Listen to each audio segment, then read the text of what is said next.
ইস্পাত কঠিন দেয়ালের মতো, সীসা ঢালা প্রাচীরের মতো আমাদের সম্পর্ক। পড়েন সুবহানাল্লাহ। হৃদয় ঠান্ডা লাগে না? আমি বলতে যেই তো আমার কলিজা ঠান্ডা হয়ে যাচ্ছে। আমরা যে ভাই ভাই, আমাদের সম্পর্কটা কেমন? বিষ্ণু বলেন তোমাদের সম্পর্ক বড্ড মজবুত সম্পর্ক, তোমাদের বন্ধন বড় সুদৃঢ় বন্ধন। এটা ইস্পাত কঠিন দেয়ালের মতো, সীসা ঢালা প্রাচীরের মতো। সীসা ঢালা প্রাচীরের মতো তোমাদের বন্ধন। একটা দেয়াল প্রাচীর যেমনি একটা part, one part strengthen the other part, তেমনি আমরা এক পার্ট আরেক পার্টকে হেল্প করি, সহযোগিতার হাত বাড়িয়ে দিই। বিশ্বনবী সবশেষ একটা উদাহরণ দিলেন। উদাহরণ কি দিলেন? ওয়াসাব্বাকা বাইনা আসাবিহি। আমার আঙ্গুলগুলো দেখতেছেন? এদিকে কয় আঙ্গুল, এদিকে কয় আঙ্গুল, মোট কয় আঙ্গুল? বিশ্বনবী বলেন ওয়াসাব্বাকা বাইনা আসাবিহি, এই ডান হাতের 5 আঙ্গুল বাম হাতের 5 আঙ্গুলের ভিতরে সবাই এরকম ঢুকান তো, ঢুকে একদম চাপ মারেন। এবার দেখেন মজবুত কিনা।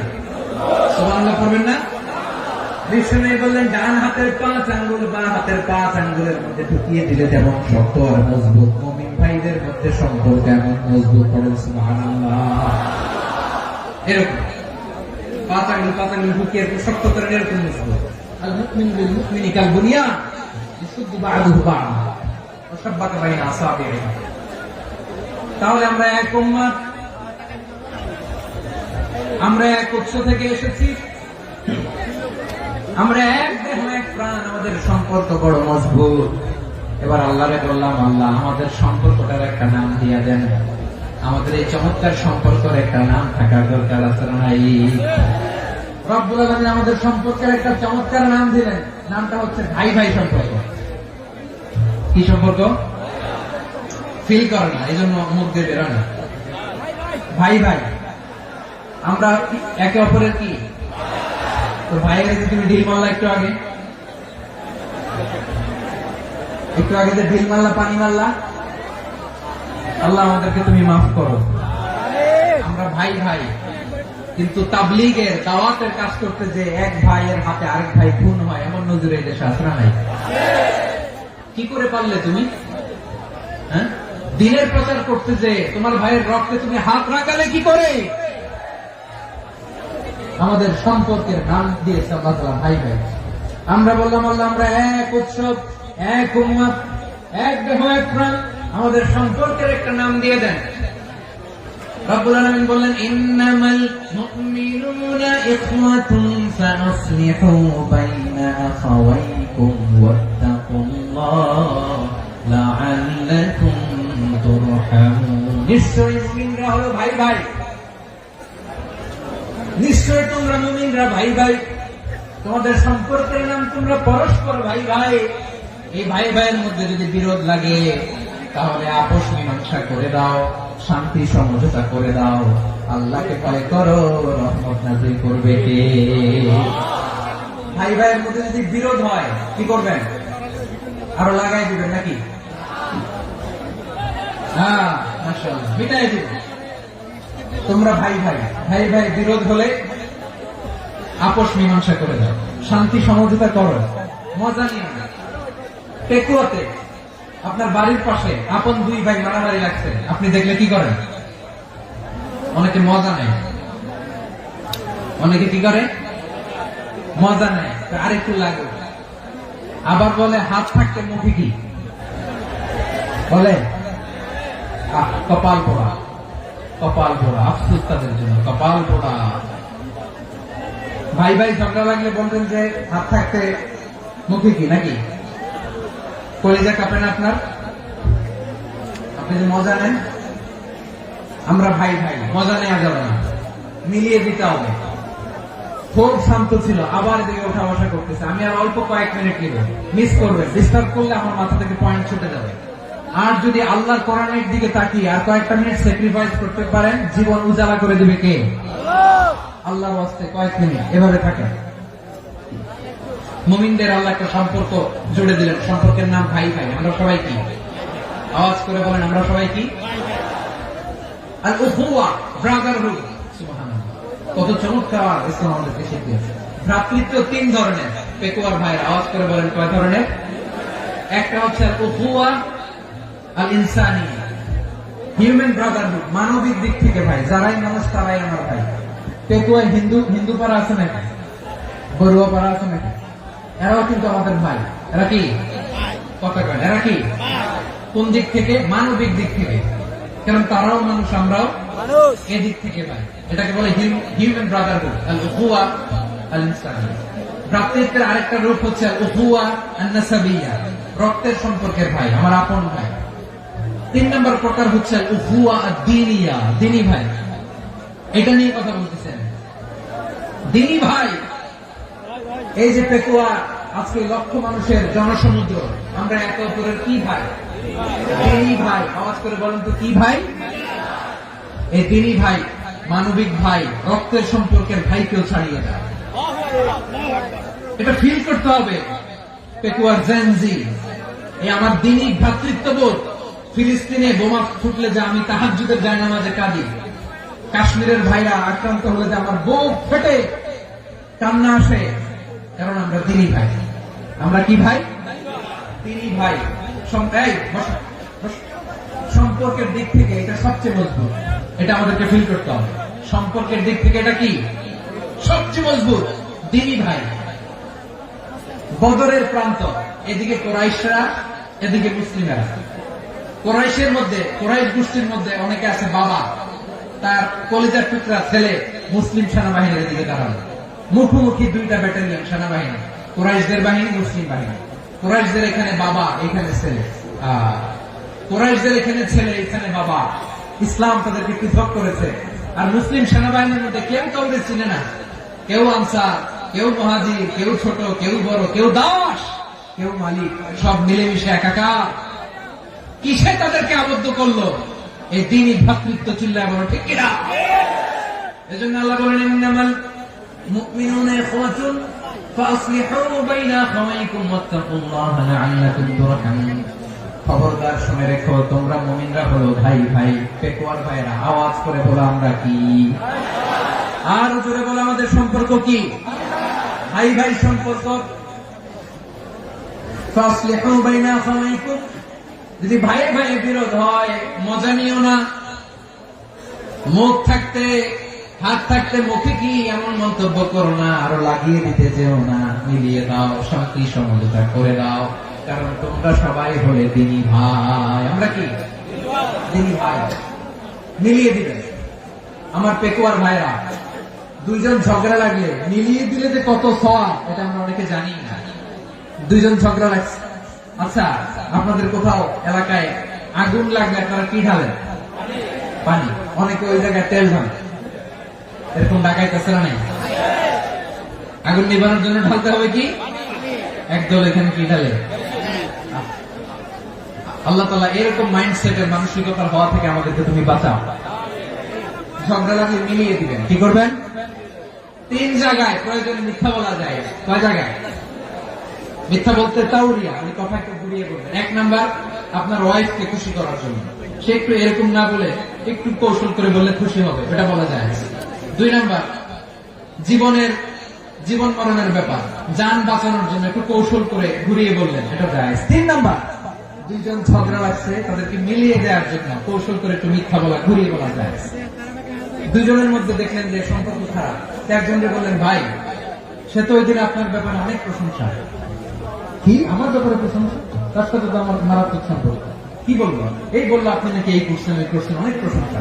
লোকটার মন খুশি হয়ে যাবে তার ব্যাপারে, ঠিক কিনা? আবার তার সাথে যার ঝগড়া উঠেছে বলেন ভাই, ওই দিন তো সে আপনার অনেক অ্যাপ্রিসিয়েশন করলো, অনেক।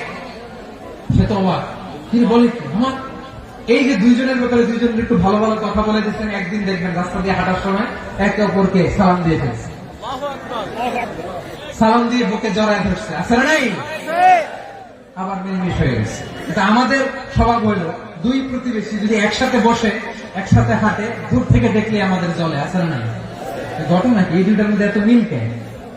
এই 2টার মধ্যে গিরিঙ্গি লাগানো যায় কিভাবে? হ্যাঁ, এই বন্ধুত্ব, ফ্রেন্ডশিপ নষ্ট করা যায় কিভাবে? এরকম মানসিকতা সবার না, আমাদের অনেকের মধ্যে আছে না নাই? আল্লাহর কাছে তওবা করেন, এই মানসিকতার যেন আমরা না, আমরা মিলিয়ে দিব। কানগুলো খরগোশের কানের মতো খাড়া করে শুনুন পেকুয়ার ভাইরা। বিশ্বনবী বলেন, আলা উখবিরুকুম বিআফদাল দারাজা, আলা উখবিরুকুম বিআফদাল মিন দারাজাতিস সিয়ামি ওয়াস সালাতি ওয়াস সাদাকা।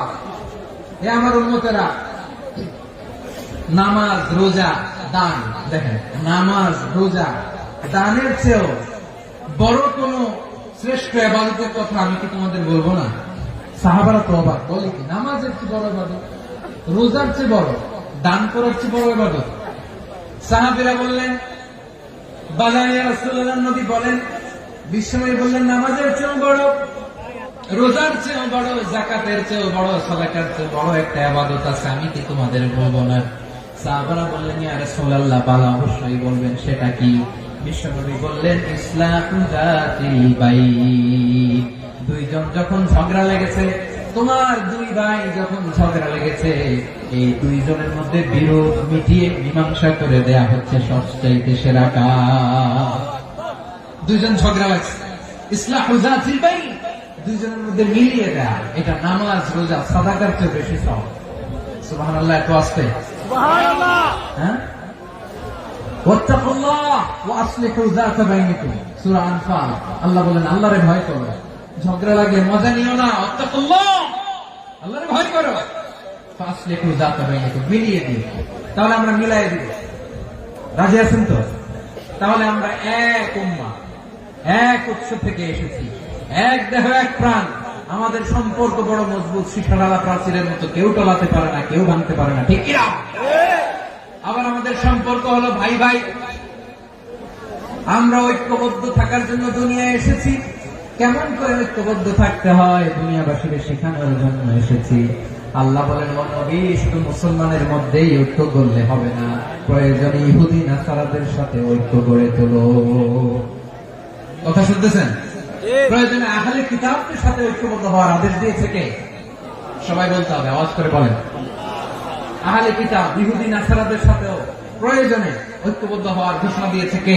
আল্লাহ। বিশ্বনবী মক্কা থেকে মদিনায় হিজরত করতে গেছেন, ওখানে ইহুদিদের সাথেও কোয়ালিশন করেছেন। সুবহানাল্লাহ পড়বেন না? সুবহানাল্লাহ। বনু কাইনুকা, বনু নাদির, বনু কুরাইজা, এই তিনটা দলের সাথে বিশ্বনবী কোয়ালিশন করেছেন একসাথে, কিন্তু তাদের বিশ্বাসঘাতকতার কারণে তারা বহিষ্কৃত হয়েছে মদিনা থেকে। বিশ্বনবীর এখানে কোনো দোষ নাই, বিশ্বনবী ঐক্যবদ্ধ হতে চেয়েছেন। আল্লাহ তাআলা নবীকে বললেন, নবী তুমি তাদেরকে বলো, ও আহলে কিতাবের ভাইয়েরা, ইহুদি নাসারারা, এসো এসো এসো, আমরা এমন একটা বিশ্বাসের প্রশ্নে একত্রিত হই, যে বিশ্বাস তোমাদের নবীরাও প্রচার করেছে, যে বিশ্বাস আমিও প্রচার করি, যে বিশ্বাসের কথা তোমাদের পবিত্র ধর্মগ্রন্থগুলোতে রয়েছে, আবার যে বিশ্বাসের কথা আমার কোরআনের মধ্যেও রয়েছে, আসলে ওই কথায় আমরা একত্রিত হই। সুবহানাল্লাহ। তাহলে ভিন্ন ধর্মী তাদের সাথে যখন আমরা ঐক্য করব, কিসের উপর ঐক্য? একটা কমন ফেইথ, একটা মৌলিক বিশ্বাসের উপর ঐক্য। আল্লাহ তাআলা বলছেন, কুল ইয়া আহলাল কিতাবি তাআলু ইলা কালিমাতিন সাওয়াইন বাইনানা ওয়া বাইনাকুম আল্লা না'বুদা ইল্লাল্লাহ ওয়া লা নুশরিকা বিহি শাইআ ولا يتخذ بعضنا بعضا أربابا من دون الله فإن تولوا فقولوا اشهدوا بأننا مسلمون. পড়েন আল্লাহু আকবার। রব্বুল আলামিন বিষ্ণুকে ডেকে বললেন, নবী তোমার প্রতিবেশী ইহুদিদেরকে ডেকে বলো, তাআলু ইলা কালিমাতিন সাওয়াইন বাইনানা ওয়া বাইনাকুম, ও ইহুদিরা আসো, এক টেবিলে বসি, আসো এমন একটা কথার উপরে আমরা সবাই একমত হয়ে যাই, যে কথা তোমরাও মানো আমরাও মানি, সেটা হচ্ছে আল্লাহ ছাড়া আমরা কারো ইবাদত করব না, আমরা সবাই মিলে ইবাদত করি একজনের, তিনি কে? আল্লাহ ছাড়া কারো ইবাদত চলবে না, আল্লাহর সাথে আমরা শরীক করব না, আল্লাহ ছাড়া নিজেরা নিজেদেরকে রব হিসেবে মানব না। এই তিনটা বিষয়ে যদি একমত হও, চলো আমরা একসাথে বসি, আমরা ঐক্যবদ্ধ হয়ে পড়েন। সুবহানাল্লাহ। তাহলে দেখেন, ঐক্য কি শুধু মুসলমানদের মধ্যে না, প্রয়োজনে অন্য ধর্মের সাথে ঐক্যবদ্ধ হতে হয়। শেষ, আপনাদের ওয়াজ শেষ নাকি? হ্যাঁ, আমি শেষ করে দিই। অনেক রাত বসতেছে, এরকম ওঠা বসা কেন রে ভাই? এজন্য বড় মাহফিল গুলো পছন্দ হয় না। লক্ষ লক্ষ মানুষ আসবে, ওঠা বসা, ধাক্কা ধাক্কি, মারা মারি, পুরো মাইন্ডসেটটাই নষ্ট হয়ে যায়। আল্লাহর ওয়াস্তে করে বলার পর এরপরে উঠতেছে, দাঁড়াচ্ছে। কে বলছে আপনাদেরকে 2 দিন আগে আসতে? রাতে মাহফিল বা দুপুরে মাহফিল, সকালবেলা চলে আসবেন, দুপুরে চলে আসবেন, জায়গা নেই পিছনে একটু দেখে চলে যাবেন। এই যে আগামীকালে তো ইউটিউবে চলে যাবে, এই যে মুনকার নাকির কিরামান কাতিবিন শত শত হাজার হাজার চলে আসবে, এরা রেকর্ড করে কালকে ছেড়ে দেবে, পেয়ে যাবেন।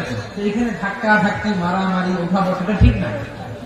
নিয়ম হচ্ছে যারা আসছেন শেষ পর্যন্ত বসে থাকবেন। এটা কোরআনের মাহফিল, কোরআনের মাহফিলের কোন আদবই আমরা রক্ষা করতে পারি না। আল্লাহ আমাদেরকে মাফ করুন, আল্লাহ ক্ষমা করুন।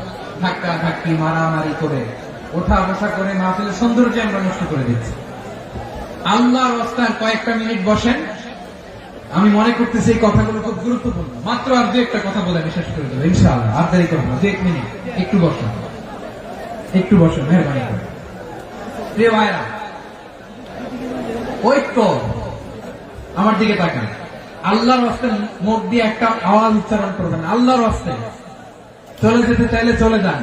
আল্লাহর রাস্তায় শব্দটা যদি কারো কানে যায়, আল্লাহর নামের ওসিলায় আল্লাহর রাস্তায় মুখ দিয়ে আওয়াজ করবেন। আমার দিকে তাকান, আল্লাহর রাস্তায়, আল্লাহর রাস্তায়। যদি পরিস্থিতি কখনো এমনও হয় শিরকের আড্ডাখানা, আপনি ঐক্য প্রতিষ্ঠার জন্য, ঐক্য রক্ষার জন্য তাও শুধু তাওহীদের দাওয়াত দিবেন, ওইখানে আক্রমণ করবেন না। এটা কোরআনের নীতি। কথা বুঝতে পেরেছেন? সামনে শিরকের কি কথা কানা, শিরকের কি আড্ডাখানা, আখড়া। কিন্তু ঐক্য বজায় রাখার জন্য, গৃহযুদ্ধ এড়ানোর জন্য আপনি শুধু এটা যে শিরক, এটা হারাম, এটা থেকে তোমরা বেঁচে থাকো, শুধু দাওয়াত দিবেন, আপনি আক্রমণ করবেন না। এটা কোরআনের বিধান। সুবহানাল্লাহ করবেন না? এই চমৎকার ঘটনাগুলো আপনারা শোনাইতে পারবেন এরকম বিশৃঙ্খলা করলে। মূসা আলাইহিস সালাম আল্লাহর সাথে সরাসরি কথা বলতেন। ওয়া কাল্লামাল্লাহু মূসা তাকলিমা। সুবহানাল্লাহ বলেন, আওয়াজ তুলে সবাই বলেন সুবহানাল্লাহ। এখন বনি ইসরাইল হচ্ছে পৃথিবীর সবচেয়ে গোয়ার জাতি। তারা বলে, মূসা তুমি যে আল্লাহর সাথে কথা বলো আমরা তো দেখি না, তুমি যে কথা বলো আমরা তো শুনি না, তো কি করতে হবে? বনি ইসরাইল বলে, আমাদের মধ্যে থেকে 70 জন নিয়ে যাইতে হবে তোর পার।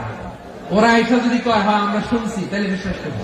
কত বড় ডাকাত দেখছেন বনি ইসরাইল।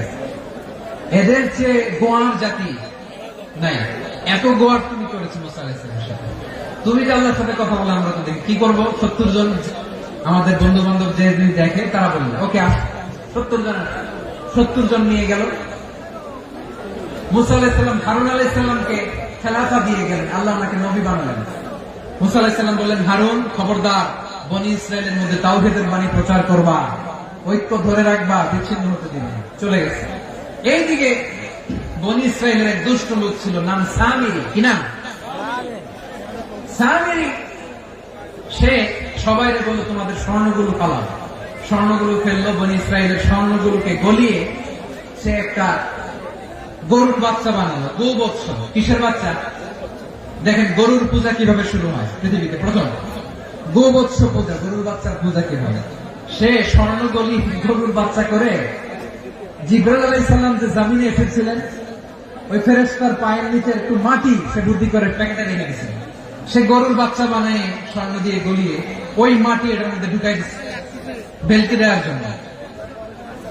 স্বর্ণ দিয়ে বানানো গোবৎস গরুর বাচ্চার গায়ে যখন সেই মাটি ছুড়ে দেওয়া হলো, এখন বাছুরের ভেতর থেকে ভ্যাঁ ভ্যাঁ আওয়াজ আসতেছে। কি আসতেছে? সবাই তো অবাক। সামিরি বলে, আরে তোমরা যে 70 জন দিয়ে মুসা আলাইহিস সালামকে পাঠাইছো ওইদিকে, এত ঘুরতেছে, আল্লাহরে খুঁজে পায় না, আল্লাহ তো এটার ভিতরে ঢুকছে। নাউজুবিল্লাহ বলবেন না? তোমরা যে 70 জন দিয়ে পাঠাইলা, 70 জন নিয়ে মুসা আলাইহিস সালাম খালি ঘুরতেছে, আল্লাহরে পায় না। পাবে কেমনে? আল্লাহ তো নাউজুবিল্লাহ এটার ভিতরে। সেজদা দাও। এই সেজদা দিয়ে আল্লাহর নবী হারুন আলাইহিস সালাম বললেন, খবরদার, এটা সুস্পষ্ট শিরক। আল্লাহ সব গুনাহ মাফ করে, শিরকের গুনাহ মাফ করে না। খবরদার, তোমরা থামো। কে শোনে কার কথা? এই যে যেমন এখন আমরা, আপনারা আমার কথা শুনতেছেন না? শুনতেছেন?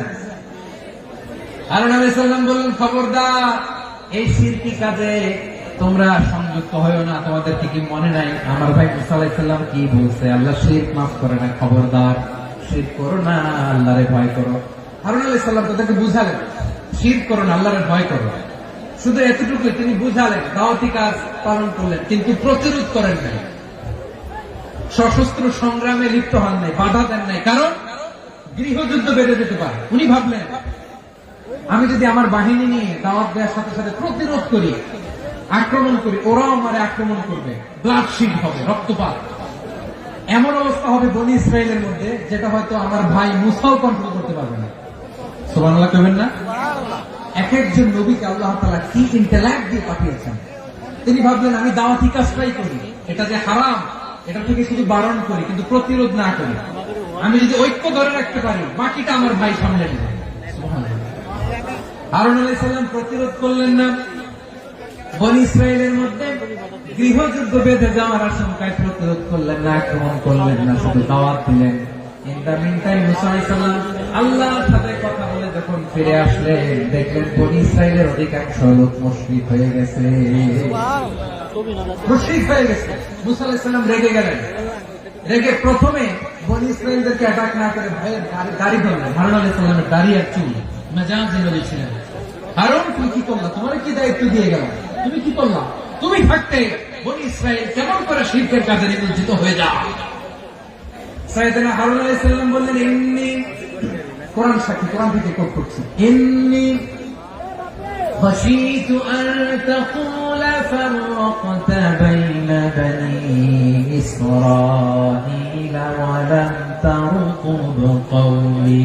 ও আমার ভাই, আমার দাড়ি ধরবেন না, আমার মারবেন না, আমি ভয় করেছি, আমি ভয় পেয়েছি, না জানি আপনি বলেন তুমি কেন খশিত আন তাকুলা ফাররাকতা বাইনা বানি ইসরাঈল, আপনি এসে আমারে যদি বলেন তুমি কেন ঐক্য ধরে রাখলে না, কেন মারামারি হলো, কেন রক্তপাত হলো, তোমার কি এই দায়িত্ব আমি দিয়ে দিয়েছিলাম, আমার কথার দিকে কি তুমি ভ্রুক্ষেপ করো নাই? আমি যে বলছি তাওহীদের বাণী প্রচার করবা আর ঐক্য ধরে রাখবা, আমার কথা কি শোনো নাই? আপনি আমার ধমকাবেন, এই জন্য আমি প্রতিরোধ করি নাই, আক্রমণ করি নাই, গৃহযুদ্ধ আটকানোর জন্য, কিন্তু আমি দাওয়াত দিয়েছি। সুবহানাল্লাহ। ঐক্য ধরে রেখেছেন। মুসা আলাইহিস সালাম মুহূর্তে সামিরীকে আক্রমণ করলেন, অ্যাটাক করলেন, শাস্তি দিলেন। মুহূর্তে গোবৎস গরুর বাছুরকে ভেঙে চুড়ে মেসাকার করে সাগরের মধ্যে ভাসিয়ে দিলেন। পুরো বনি ইসরায়েলকে আবার তাওহীদের উপর প্রতিষ্ঠিত করলেন। পড়েন সুবহানাল্লাহ। এই ঘটনা থেকে শিক্ষা কি? শিক্ষা হচ্ছে আপনি শিরকের আড্ডাখানা দেখলেও বৃহৎ স্বার্থে তাওহীদের দাওয়াত দিবেন, প্রয়োজনে আপনি ঐক্য নষ্ট করবেন না। সুবহানাল্লাহ করবেন না? তাহলে ঐক্যের গুরুত্ব বেশি না কম? বলেন, আওয়াজ করে বলেন। ওয়াতাসিমু বিহাবলিল্লাহি জামিআ, আল্লাহর রশিকে আঁকড়ে ধরো। ওয়ালা তাফাররাকু, তোমরা বিচ্ছিন্ন হয়ো না। পেকুয়ার ভাইরা আওয়াজ করে বলেন তো আদেশটা কার? এখন বলেন আমাদের ঐক্যবদ্ধ জীবনের দরকার আছে না নাই? এই যে ডক্টর মোহাম্মদ ইউনূস আমাদের লিডার, উনি যে আমাদেরকে জাতীয় ঐক্যের আহ্বান জানিয়েছে, ওনার আহ্বানে আমাদের সাড়া দেওয়ার দরকার আছে না নাই? রাজনীতিবিদদের যে ডাকছে খুশি লাগে নাই আপনার? আলেমদের ডাকছে খুশি লাগে নাই? আলহামদুলিল্লাহ বলবেন না? আলহামদুলিল্লাহ, সবাইকে ডেকেছে, ঐক্যবদ্ধ করেছে। আমরা ঐক্যবদ্ধ থাকতে চাই, আমরা ঐক্যবদ্ধ জীবন চাই, আমরা আর কাদা ছোড়াছুরি করতে চাই না। রাজি আছেন সবাই? এখন আমরা যদি ঐক্য নষ্ট করি আমাদের কি কি সমস্যা, কি ক্ষতি, কি কুফল? অনৈক্যের কুফল কি? কয়েকটা কুফলের কথা বলে শেষ করব। প্রিয় ভাইরা, what are the drawbacks and these advantages of division, social and political division in the society, these unity? আমরা যদি বিচ্ছিন্ন হই, একে অপরের যদি মারামারি করি, একজন যদি আরেকজনের কাফের ফতোয়া দেয়, আমাদের কি ক্ষতি? শুনবেন? কথা কয় না, শুনবেন? এক নাম্বার ক্ষতি হচ্ছে আমরা যদি বিচ্ছিন্ন হই, আমাদের শক্তি কমে যাবে, আমাদের পাওয়ার আমরা হারাবো। আমাদের কি হারাবো? পাওয়ার। মনে রাখবেন, যখন আমি একা থাকি তখন আমি ব্যক্তি, যখন আমরা সবাই মিলি তখন আমরা শক্তি। এই শক্তি নিয়ে আমাদের সামনে এগিয়ে যাওয়ার দরকার আছে না নাই? তাহলে আমরা যদি নিজেরা বিরোধে লিপ্ত হই, আমাদের ক্ষমতা, পাওয়ার ছুটে যাবে। আমরা এই পাওয়ার হারাতে চাই না, ঠিক কিনা বলেন? রব্বুল আলামিন ঠিক তাই বললেন। রব্বুল আলামিন বললেন, খবরদার, ওয়াতিউল্লাহ ওয়া রাসূলাহু ওয়া লা তানাযাউ ফাতাফশালু ওয়া তাযহাবা রিহুকুম ওয়াসবিরু ইন্নাল্লাহা মা'আস সাবিরিন। আল্লাহর আনুগত্য করো, নবীর আনুগত্য করো, কিন্তু খবরদার নিজেরা নিজেরা বিরোধে লিপ্ত হয়ো না, নিজেরা নিজেরা মারামারি করো না, তাহলে তোমাদের শক্তি কমায় দিবে কে? ফাতাফশালু, তোমরা সাহস হারাবা, ওয়া তাযহাবা রিহুকুম, তোমাদের শক্তি কমে যাবে, পাওয়ার কমে যাবে। তাহলে আমরা যদি নিজেরা মারামারি করি, আমরা নিজেরা যদি বিচ্ছিন্নতায় লিপ্ত হই, আমরা যদি মতানৈক্য করি, তাহলে আমাদের শক্তি কমে যাবে, ঠিক কিনা? আমরা শক্তি কমাবো। আচ্ছা, ছোট্ট একটা বাঁশের কঞ্চি যদি আপনারা দেয়, পায়ের মধ্যে ধাক্কা দিয়ে ভাঙতে পারবেন না? এরকম বাঁশের কঞ্চি যদি 20টা একসাথে জোড়া লাগায় দেয়, ভাঙতে পারবেন? কথা বোঝে নাই মনে হয়। চিকন একটা বাঁশের কঞ্চি দিলে ভাঙা যাবে না? এরকম চিকনই 20টা বাঁশের কঞ্চি একসাথে লাগাই দিলে ভাঙতে পারবেন? কারণ যখন আমি একা থাকি তখন আমি ব্যক্তি, যখন আমরা সবাই মিলি তখন আমরা শক্তি। আমরা যেন শক্তি না হারাই, আমরা বিরোধে লিপ্ত হলে আমাদের শক্তি কমে যাবে। এই হচ্ছে 1 নম্বর ডিসঅ্যাডভান্টেজ। 2 নম্বর ডিসঅ্যাডভান্টেজ হচ্ছে আমরা নিজেরা নিজেরা বিরোধে লিপ্ত হলে অন্যরা আমাদের মাথায় কাঁঠাল ভেঙে খাইতে সুবিধা হয়। কথা বোঝেন নাই? আমরা যদি বিরোধে লিপ্ত হই তাহলে পরাশক্তিগুলোর সুবিধা, তখন আমাদের কাউকে দিতে হবে ট্রানজিট, কাউকে দিতে হবে সেন্ট মার্টিন, কাউকে দিতে হবে দেশের অর্ধেক চিল্লা বলে ঠিক না। নিজেরা নিজেদের প্রবলেম সলভ করার ক্যাপাসিটি আমাদের আর থাকবে না। আমরা যদি বিরোধে জড়াই, আমার কলিজার টুকরা পেকুয়ার ভাইরা, আমরা বিরোধ করব না, আমরা বিচ্ছিন্ন হব না। নিজেরা নিজেরা বিরোধে জড়ালে পরাশক্তিগুলো আমাদের মাথায় কাঁঠাল ভেঙে খায়। তখন ভারতের পিছনে দৌড়াতে দৌড়াতে, আমেরিকার পিছনে দৌড়াতে দৌড়াতে আমাদের জুতার তলা ক্ষয় হইয়া যায়। নিজেরা নিজেদের প্রবলেম সলভ করা যাবে না।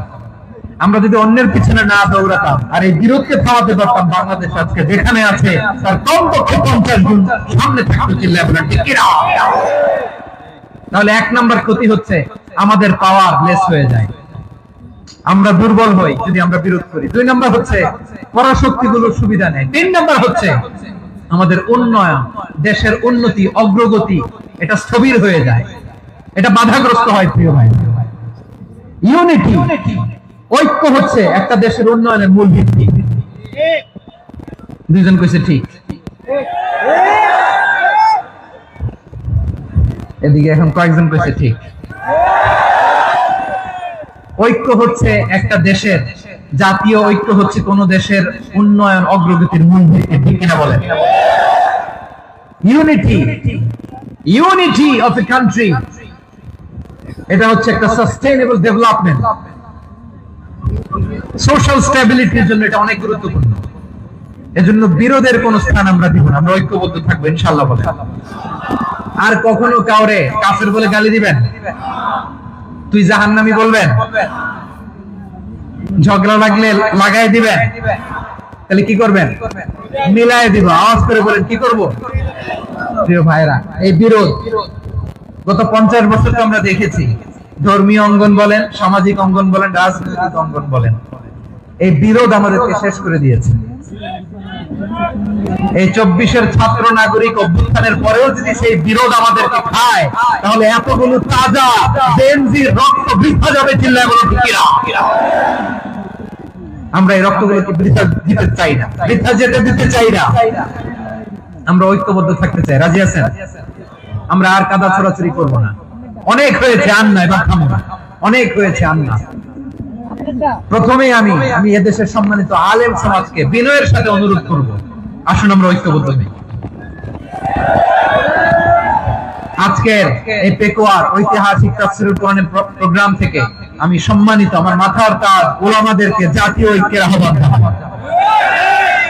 পেকুয়ার এই ঐতিহাসিক তাফসীরুল কোরআনের প্রোগ্রাম থেকে আমি আমার সম্মানিত রাজনৈতিক ব্যক্তিবর্গদেরকে জাতীয় ঐক্যের আহ্বান জানাই। অনেক হয়েছে, আর না। আধিপত্যবাদকে রুখে দিতে হলে, বাংলাদেশের বিরুদ্ধে যে কোনো ধরনের ষড়যন্ত্রকে রুখে দিতে হলে জাতীয় ঐক্যের কোনো বিকল্প নাই, চিন্তা করো ঠিক কিনা?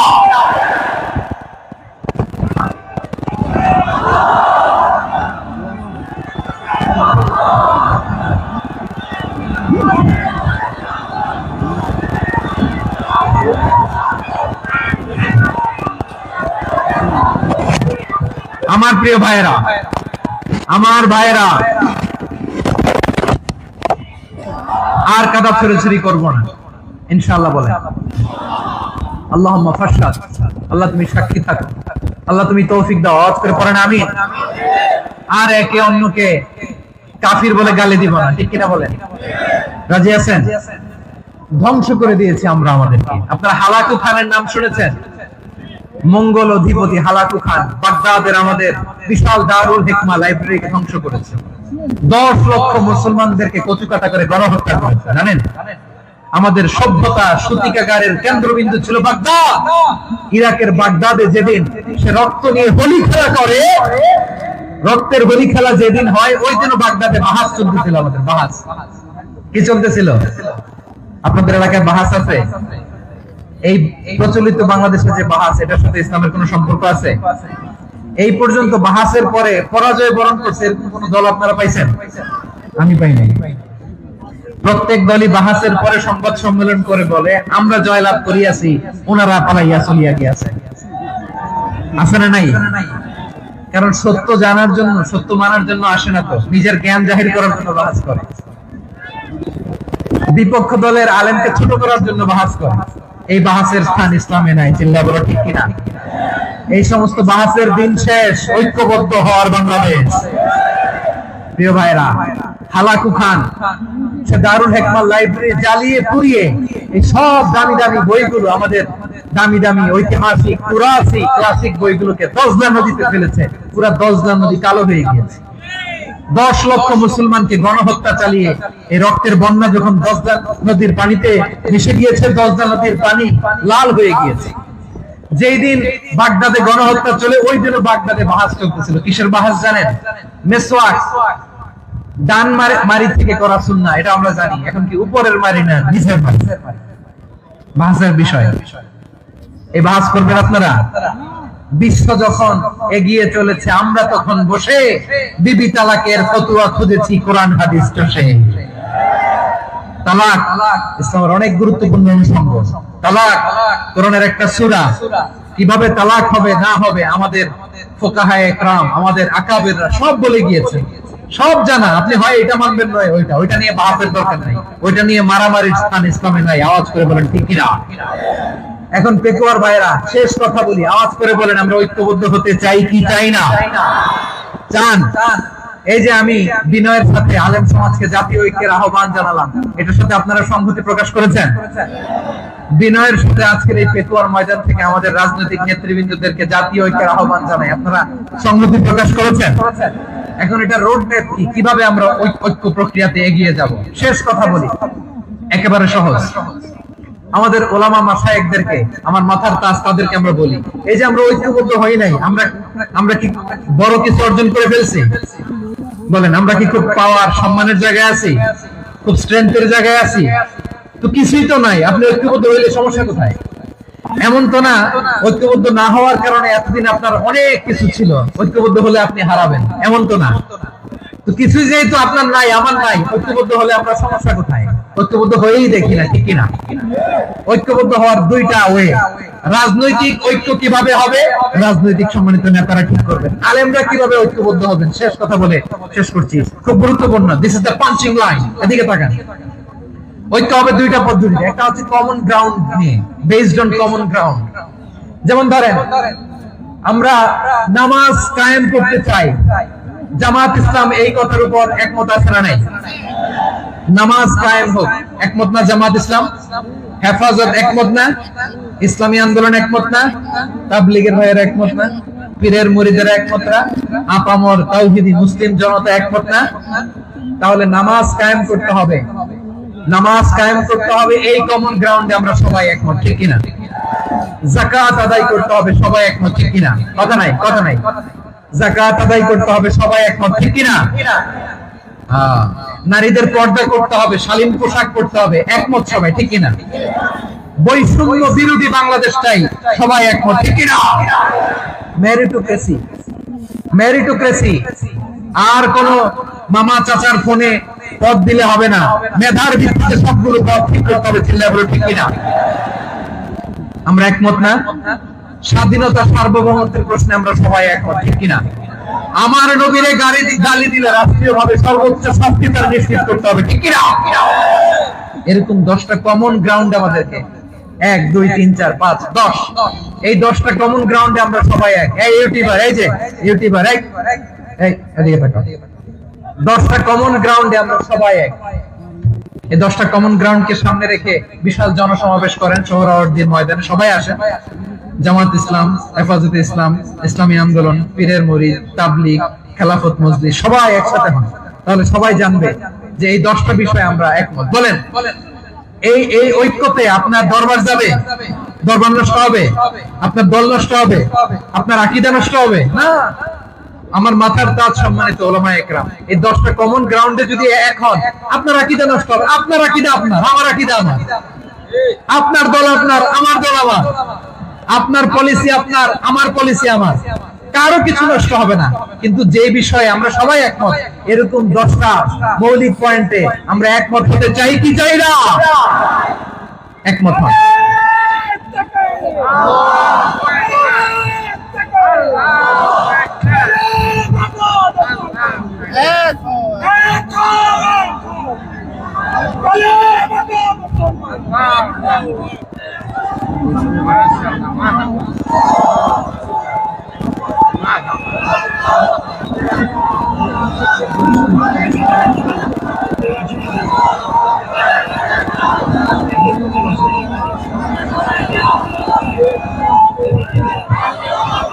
আমার পেকুয়ার ভাইরা, তাহলে ঐক্যবদ্ধ হওয়ার 1 নম্বর পদ্ধতি based on common ground. Common ground, এতে কারো কোনো লস নাই, কারো কোনো ছাড়ও দেয়া লাগবে না, কারো দরবারও যাবে না, কারো দলও নষ্ট হবে না, কারো আকীদাও নষ্ট হবে না। আমার আকীদা আমার, আমার দল আমার, আমার সব ঠিক আছে। শুধু এই বিষয়ে আমি একমত, তুমি একমত, তুমি একমত, তো আমরা সবাই একসাথে বসে জানান দেই যেগুলোতে আমরা একমত, শোডাউন করি। বাংলাদেশের যে কোনো মহাসমাবেশকে সেই দিনের মহাসমাবেশ ছাড়িয়ে যাবে, চিল্লায় বলো ঠিক কিনা? এরপর জেলায় জেলায় বিভাগীয় বিভাগীয় আপনারা ওয়ার্কশপ করেন, সেমিনার করেন, আইস ব্রেকিং প্রোগ্রাম করেন। এভাবে আমাদেরকে আগাতে হবে। তাহলে number 1 common ground base, number 2 issue base, issue ভিত্তিক ঐক্য। যখনই জরুরি কোনো ইস্যু আসবে আমরা ঐক্যবদ্ধ হব। রাজি আছেন সবাই? সবাই রাজি আছেন? আল্লাহ তাআলা আমাদের সবাইকে ঐক্যবদ্ধ জীবন ধারণের তৌফিক দান করুক, আমরা পড়ি আমিন। আজকের এই তাফসীর প্রোগ্রামকে আল্লাহ কবুল করুক, আমরা পড়ি আমিন। এই যে আমাদের যে ভাইরা এই 24-এর ছাত্র নাগরিক অভ্যুত্থানে শহীদ হলো, আল্লাহ তাদের শাহাদাতকে কবুল করুক, আমরা পড়ি আমিন। এই আপনাদের ঐক্যবদ্ধ হওয়ার নমুনা। বসেন, এটা কি আদব হয়েছে? আদব আমি উঠছি, আমি না উঠলে আপনারা উঠতে পারবেন? তো এই লিপ সার্ভিসের তো কোনো দরকার নেই। বসেন বসেন। ওয়াসিম পেকুয়া, আহসান হাবিব চকরিয়া, তারা এই 24-এর ছাত্র নাগরিক অভ্যুত্থানে শহীদ হয়েছে। আমরা তাদের শাহাদাতের সর্বোচ্চ মাকাম আল্লাহর কাছে কামনা করি। আওয়াজ করে বলেন আমিন। প্রিয় ভাইরা, আমরা 52-র ভাষা আন্দোলনে ঐক্যবদ্ধ হয়েছিলাম, 71-এর স্বাধীনতা সংগ্রামে ঐক্যবদ্ধ হয়েছি, 24-এর ছাত্র নাগরিক অভ্যুত্থানে ঐক্যবদ্ধ হয়েছি। জাতীয় ঐক্যের এই 3 শক্তিশালী উদাহরণ আমাদের সামনে আছে। আমরা আগামীর বাংলাদেশ বিনির্মাণেও এভাবে জাতীয় ঐক্য করতে চাই। চিল্লায় বলেন ঠিক কি না? পুরো দেশবাসীর কাছে আমি জাতীয় ঐক্যের আহ্বান জানিয়ে পেকুয়ার এই প্রোগ্রাম থেকে আমি বিদায় নিচ্ছি। হাযা মা ইনদি ওয়াল ইলমু ইনদাল্লাহ আলাইহি তাওয়াক্কালতু ওয়া ইলাইহি উনীব। সুবহানাকাল্লাহুম্মা ওয়া বিহামদিকা আশহাদু আল্লা ইলাহা ইল্লা আনতা আস্তাগফিরুকা ওয়া আতুবু ইলাইক। আল্লাহুম্মা আমিন। রব্বানা ظلمنا أنفسنا وإن لم تغفر لنا وترحمنا لنكونن من الخاسرين. ربنا آتنا في الدنيا حسنة وفي الآخرة حسنة وقنا عذاب النار. আল্লাহ, পেকুয়ারে বিশাল তাফসীরুল কোরআনের জনসমুদ্রকে তুমি কবুল আর মঞ্জুর করে নাও। রব্বুল আলামিন, ঐক্যবদ্ধ জীবন ধারণের উপর যে আলোচনা করলাম, এই আলোচনার উপর তুমি আমাদেরকে আমল করার তৌফিক দান করো। আমরা যেন দেশ মাতৃকাকে রক্ষা করতে যে, দেশের স্বাধীনতা সার্বভৌমত্বকে রক্ষা করতে যে জাতীয় ঐক্য গঠন করতে পারি তৌফিক দাও। রব্বুল আলামিন, আমাদের সকল মৃত আত্মীয় স্বজনকে তুমি মাফ করে দাও। রব্বুল আলামিন, আমাদের মাওলানা শহীদুল্লাহ স্মৃতি সংসদের উদ্যোগে আজকের এই প্রোগ্রাম, মাওলানা শহীদুল্লাহ পাশে কবরে শুয়ে আছে, আল্লাহ তার কবরটারে তুমি জান্নাতের বাগান বানিয়ে দাও। রব্বানা তাকাব্বাল মিন্না إنك أنت السميع العليم وتب علينا يا مولانا إنك أنت التواب الرحيم. سبحان ربك رب العزة عما يصفون وسلام على المرسلين والحمد لله رب العالمين واجعل آخر كلامنا عند الموت لا إله إلا الله محمد رسول الله